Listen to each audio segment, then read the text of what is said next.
Hey, what's up everybody, and welcome back to another episode of News Dose, where I give you all of the latest gaming news. And the Game Awards is really starting to sound very good. Of course, we're going to see all of the winners for Best Games of the Year, and that's exciting all on its own, but they're also going to show several new games. Well, we got some new details on what to expect with the Game Awards and what all they have to show, so we're going to go over all of that today. Also, it sounds like Xbox Game Pass has some big plans as well, so stick around for that as well. First though, let's go over some of the quick news, starting off with Cyberpunk 2077 yet again. Yes, we talked about Cyberpunk yesterday as reviews started to roll out. When we talked about it yesterday, it was sitting at a 90 overall score on Metacritic. Since then, it got bumped up to a 91, so it's sounding like another stellar RPG from the Witcher studio, CD Projekt Red.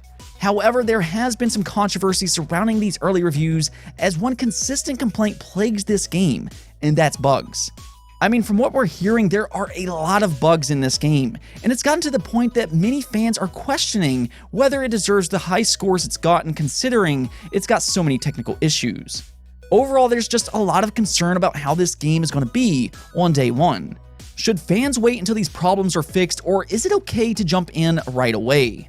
Well, I do have some good news, because reportedly there's already a major Day Zero update that's a whopping 43 gigabytes. And what's interesting is this is not the Day 1 update. There's actually another big Day 1 update coming as well, and CD Projekt Red claims this does fix many of the issues that reviewers have complained about.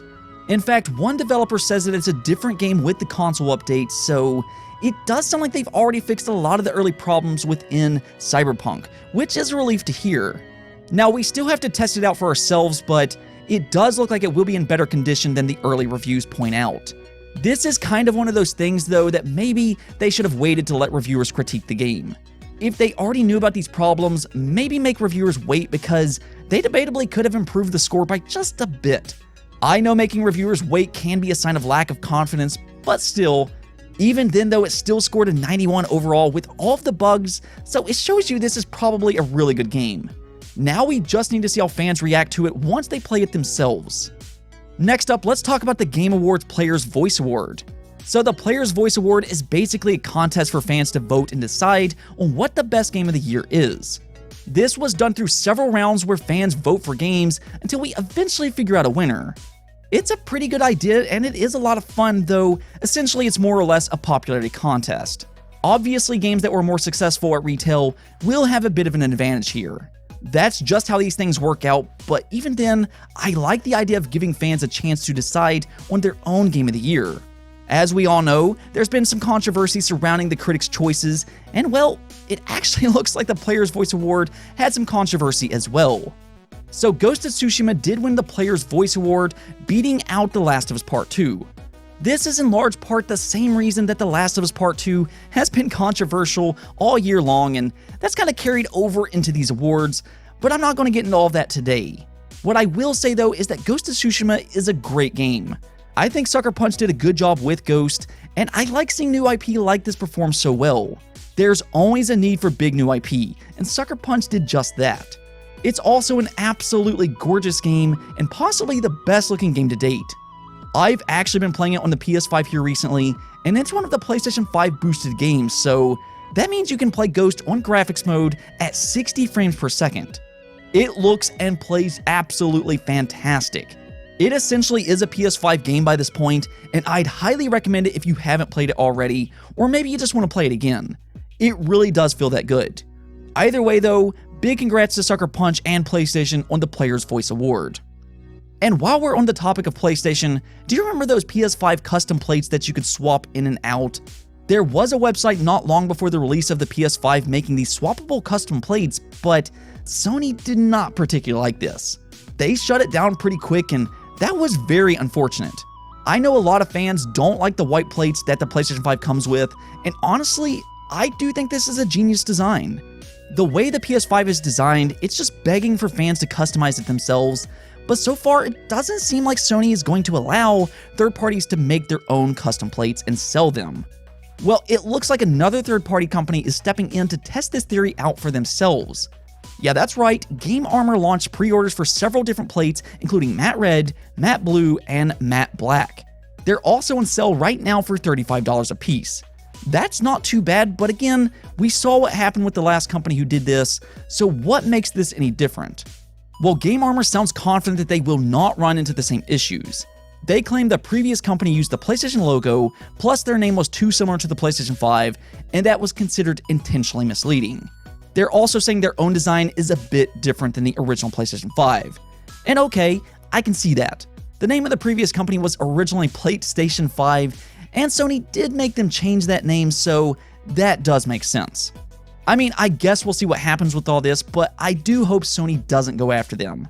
I would love to see the PS5 be easily customizable. Now, unfortunately, we do have a game delay to talk about today. I mean, by this point, it's kind of expected, but the next delay victim is none other than the Prince of Persia: Sands of Time remake. It was originally planned to release on January 21st of 2021, but now it's set for March 18th. So this isn't a major delay or anything like that, only being 2 months, but if you were looking forward to this game, you're gonna have to wait a bit longer. Honestly though, I've not seen a lot of hype for the Prince of Persia remake. Several fans have been expressing concern over its visuals, and I don't think a small delay can fix those problems. From what I've seen, the issue is more with its artistic direction than anything else. Let me know though, are you excited for this remake? I know it's a beloved classic, but is it what you want to see with this remake, or are you wanting something different? Let me know in the comments below. Let's talk about the Game Awards though. We talked about the Player's Choice Award earlier, but one of the main reasons this has quickly become one of the biggest game events of the year is because of all of the new reveals. In a way, you could say this is the next E3. After all, we didn't have an E3 this year, and its return for next year is still up for question. So that leaves the Game Awards, and this is the one place where all of these big publishers can come together and make major announcements, and I do expect some huge reveals here. Well, we do know of a few games that will be there. Dragon Age 4 will have a reveal, and that's very exciting, and then you'll also get a new trailer for the Nier Replicant Remaster. That was just announced today, and I'm a big fan of Nier Automata. I'm really excited to play Nier Replicant. I've heard a lot of people say the story is even better than Automata, and I do think that they've probably learned a lot with Automata and how to fix Replicant's original issues. So I'm definitely excited to see more on that game, but what should we expect to see at the Game Awards as a whole? So today, Jeff Keighley let it be known that the Game Awards will feature 12 to 15 world premieres, some of which will be big AAA games. Now, some will be smaller, but it does sound like this is going to be a huge event. From the sounds of it, this isn't including games that we've already known about either. As an example, I do think it's very possible that we may get an update on Ratchet & Clank Rift Apart. That's supposed to release in the first half of 2021, and this would be a great place to show something about that game. As for world premieres, there's been a lot of speculation over an Xbox reveal. I'm still predicting the Initiative to show their new game. I've explained this a few different times, but Matt Booty did say we would hear more about this game in 2020, and even the Video Game Chronicles heard from their own sources that it was supposed to be shown earlier this year. So I do think it got pushed back to this event, though that's just me purely speculating. I don't know that for a fact. You also have Elden Ring, which is rumored to be a summer release. We still don't know much about that game, and what better place to show it than the Game Awards? Nintendo has also been pretty quiet, so maybe they could show something new here? Then you have PlayStation, which obviously has put out some big reveals in the past, so we could see a new game from them as well. We still haven't really seen anything on God of War Ragnarok, or much at all on Horizon Forbidden West. There's also plenty of rumors on third-party games too. Silent Hill has pretty much been in the rumor mill all year long, so could that finally show up here? Then you have games like Splinter Cell VR. There's been a ton of Capcom games that's leaked over the years, so maybe one of those show up here, including an in-depth look at Resident Evil 8. Yeah, there's potential of a lot of games showing up here, and that's why you're going to want to tune into this show. For me personally, I just hope it's not bloated this year. Jeff Keighley in the past does have a tendency of making these a little bit longer than what they need to be. Nonetheless, I'm still very excited, but let me know some of your predictions for the Game Awards. What do you think will show up there? On to our last topic though, Xbox Game Pass seems to be planning something big. So last week they announced 17 new games for Xbox Game Pass, including games like Dragon Quest XI, Control, Yooka-Laylee and the Impossible Lair, and a day one launch title, Call of the Sea. That actually just released today, and I'm hearing pretty good things about that game. Overall though, this is an excellent month so far, and it's definitely one of the best months I've seen for Xbox Game Pass. It sounds like Xbox isn't quite finished though, because the general manager and content planner for Xbox Game Pass, Matt Percy, responded to this announcement by saying they're just getting warmed up for the holiday season. So we know that Xbox Game Pass tends to announce games for the first half of the month, and then the second half they announce more games, so those 17 games are not the only games for December, which is crazy to think about. And it does sound like that they might have something very big to reveal, and it does have me curious if they're going to talk about Xbox Game Pass at the Game Awards. I know I predicted the initiative to show their new game there, but I could also see them making an Xbox Game Pass announcement as well. Whether they just make one announcement or both, I don't know. And actually about that, something else interesting happened today with Game Pass. So Aaron Greenberg was asked about the EA Play partnership. EA Play is now included in Xbox Game Pass Ultimate, but is this a permanent inclusion? Well, from the sounds of it, Microsoft did reach a significant deal and it will be included for quite a while. Probably not permanent based off this response, but do expect EA Play to be available for a very long time. And I imagine whatever the deal is, they will likely try to renew that contract in the future if both are happy with the results.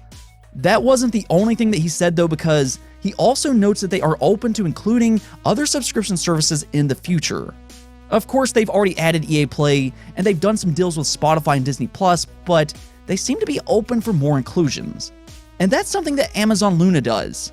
They have different channels that you can subscribe to, so if you want Ubisoft games as an example, you can subscribe to the Ubisoft channel on Amazon Luna. So maybe Xbox could talk to Ubisoft about bringing some of that over to Xbox Game Pass. I mean, it's kind of hard to tell what exactly will happen here, but as we've seen, it seems like about anything is possible with Xbox Game Pass. It really is incredible by this point, and I'm excited to see what happens next. They just continuously make it better and better. Anyways though, that's it for this episode, but if you liked the video, don't forget to hit the bell notification and subscribe button for more content just like this. Also, if you'd like to support the channel through Patreon, thank you for making this content possible. Peace out.